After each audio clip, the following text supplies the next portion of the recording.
Welcome to the Explainer. Now, here's a thought.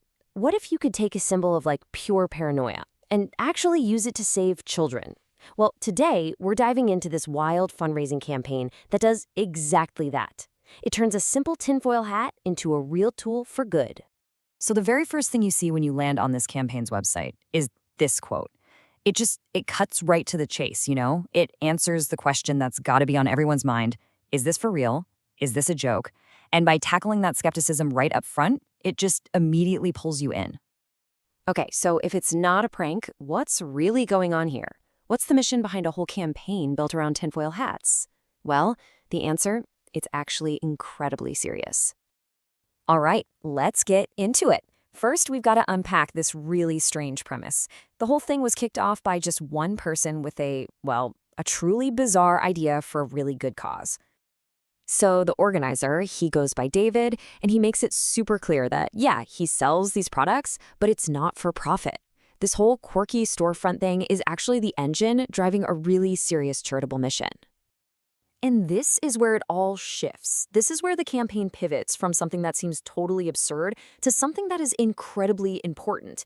The why behind these hats? I mean, that's the entire heart of this project.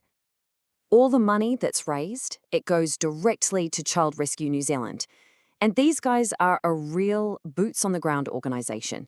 They're out there actively preventing trafficking, and they rescue, rehabilitate, and resettle kids.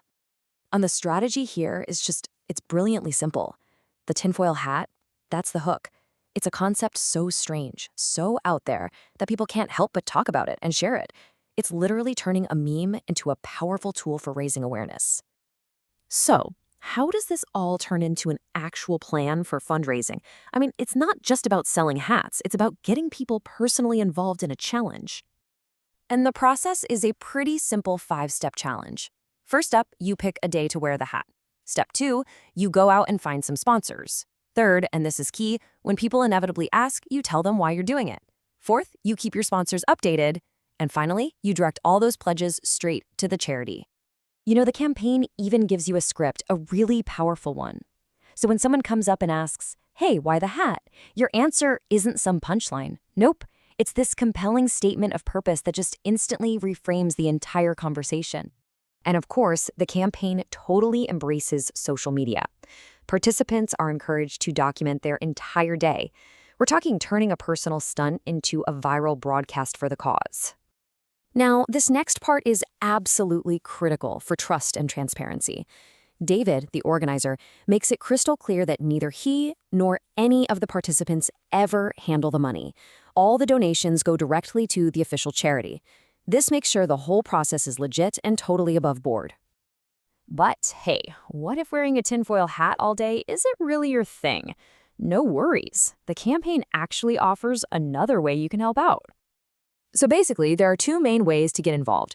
You can take on the challenge and become, a walking billboard for the cause, or you can just visit the store and buy a product, knowing that all the profits are going straight to the charity. And even the product store keeps up that unique, humorous tone of the campaign. I mean, you've got beanies for the discerning paranoiac, bandanas to protect your dog's mind from aliens. The humor is just constant. It's always there, acting as this quirky wrapper for a really serious mission. So what's the big takeaway here? What's the core message we're supposed to get from this mix of viral marketing, total absurdity, and, genuine activism? Really, it all comes back to this one idea.